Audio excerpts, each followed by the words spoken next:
Hello and welcome to Continues of Cần Thơ radio and television station. Here are today's headlines. Meeting of the steering committee of the project Innovating the election of National Assembly and Association Deputies People's Council at all levels. The Secretary of Cần Thơ City Party Committee visited families whose children have been recruited for military service in 2024. 4 additional platforms added to the list of national digital platforms issued by the Ministry of Information and Communications. Top news today. On February 20, Politburo member, standing vice chairman of the National Assembly, Mr. Thanh, head of the steering committee of the project Innovating the election of National Assembly and Association Deputies People Council at all levels, chaired the first meeting of the steering committee and drafting team. The National Assembly Party Committee formed a steering committee to work on the project, innovating the election of National Assembly deputies and deputies people councils at all levels, and participation of the next election. As per the plan, the National Assembly Party Committee is scheduled to report to the project in March. Additionally, in June, the committee will submit a report to the Politburo for approval and the release of conclusions on the project. Based on the current state of the elections for the National Assembly and the People's Council at all levels from 2013 to the present, delegates have provided specific feedback on the election procedures, election management strategies, voting rights, and the freedom of citizens to run for office. They have also offered suggestions on how Vietnamese nationals living abroad can vote. On the afternoon of February 20, Mr. Nguyễn Văn Hiếu, alternate member of the Party Central Committee, Secretary of Cần Thơ City Party Committee, and members of the City Military Staff Council, visited families whose children have been recruited for the military service in 2024. The City Party Committee's secretary assessed their condition and state of health at each location, while applauding the youth who have voluntarily responded to the Military Service Council's call and strictly adhered to recruitment regulations. City leaders also hope that families of young people prepared to enlist will continue to support their children's health, uphold the tradition of their home country, and feel comfortable serving their country. The delegation also visited Thới Lai district to inspect the military recruitment preparations for 2024. The District Military Service Council recent preparations were greatly appreciated by the Secretary of the City, Nguyễn Văn Hiếu.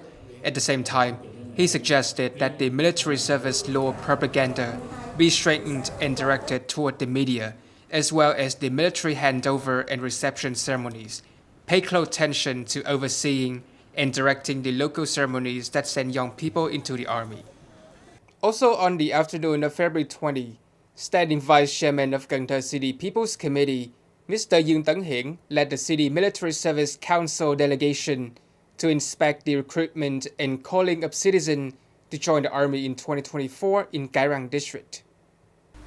Cái Răng district was tasked with choosing and conscripting 216 people this year. One of them was a woman. With a total of 117 million Vietnamese đồng, the District Military Service Council has recently concentrated on providing care for youth and their families who have been recruited for military service on the occasion of the Lunar New Year. Encourage, visit, listen to their ideas and goals, and issue commands urging all of them to enlist in the military. The District Military Staff Council, according to Mr. Dương Tấn Hiển, is doing a great job of keeping an eye on and managing military numbers, organizing, propagandizing, gathering ideas and ambitions, and quickly providing support to families and young people who enlist. Make sure everything is ready and previewed thoroughly to guarantee a joyful and secure military recruitment camp. On February 21st morning, leaders of the City Department of Industry and Trade and representative of some commercial bank branches in the city came to work at Nhất Commercial Production Cooperative in Cần Thơ City. The building of a processing facility has resulted in a shortage of funding for the company and production. As a result, the cooperative anticipated that the city would encourage the growth of Cần Thơ City's business market. Banks must offer advice on credit packages and interest rates that are appropriate for business capabilities to provide the capital needed to turn around production and operations. According to Vietinbank, firms receive loans for roughly 70% of their capital. Vietinbank is prepared to assist cooperatives in obtaining export credit agreements. Reasonable assistance for cooperatives can also be obtained from the Mekong Delta branch of the Joint Stock Commercial Bank for Investment and Development of Vietnam. In 2024, Cần Thơ City continues to invest in developing synchronous and modern transportation infrastructure, creating leverage to promote the city's socio-economic development. Cần Thơ will prioritize completing the site clearance, resettlement, and significant adjustment to the total investment. It will also speed up the construction of the city's major transportation projects, including the Western Ring Road, Provincial Road 923, and Provincial Road 917. It will accelerate the construction of the Châu Đốc Cần Thơ Sóc Trăng Expressway, which it hopes to finish and open in 2027, and begin building 5 intersections in the Ninh district in 2024. The City People's Committee will be advised by the Department of Transport to put processes in place and demand significant projects like the International General Passenger Dock and a bus station located in the western portion of the city. Vietnam will form 16 to 20 centralized information technology parks and members of the software park chain.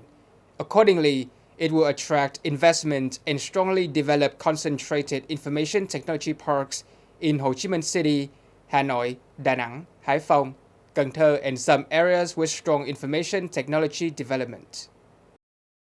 The government has authorized a strategy that lays out the foundation for the development of information technology industry. These digital technologies include blockchain, cloud computing, big data, artificial intelligence, and the Internet of Things. Create a digital technology sector by fortifying the widespread use of digital technology in all spheres of economic and social life. Planning centralized information technology parks ensure the development sustainability of the environment, social economics, national defense, and security, while ensuring the efficient and targeted use of land resources. This leads to the formation of industry clusters and specialized product groups, which are highly effective and under the advantages of localities, regions, and key areas. According to the second list of national digital platforms issued by the Ministry of Information and Communication, to replace the first published list, there are 4 additional platforms including electronic invoices, digital social insurance, digital seaport, and digital border gate. With the inclusion of these 4 platforms, the national portfolio of digital platforms supporting digital transformation, digital economy, digital society, and digital government development now stands at 38 platforms. Of these, 21 platforms are created by Vietnamese businesses and governmental agencies, are based on core technology, and are utilized consistently across the country to support public services or state management initiatives. Businesses that have mastered core technology are in charge of managing 17 platforms, offering services to meet the demands of organizations, companies, and the general public. Khánh Hòa Department of Tourism requested the Provincial People's Committee to send a document to Vietjet Air, Vietnam Airlines, Bamboo Airways, and Viet Travel Airlines requesting their attention and research to soon reopen the Cam Ranh Cần Thơ route, domestic and international flights to Cam Ranh to create favorable conditions for travel, trade, and tourism activities. These suggestions aim to inspire people to support socio-economic development in general and tourism in particular. They also aim to efficiently carry out important duties and solutions to hasten, revive, and accelerate the growth of the tourism industry. The Khánh Hòa Province Department of Tourism reports that in recent years, the department has put various strategies into practice to collaborate, link, advertise, and promote to draw tourists to major tourism destinations in Nha Trang and Khánh Hòa. These programs have increased the effectiveness of tourism-related operations. However, since the COVID-19 outbreak, flights have not resumed at some domestic tourist markets in the Mekong Delta region.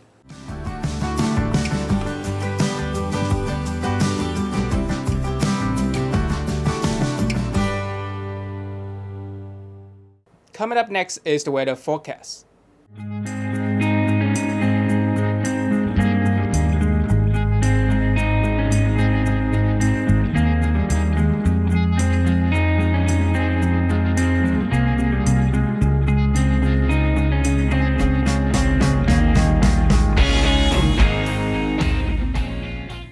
Thank you so much for watching, and I'll see you next time.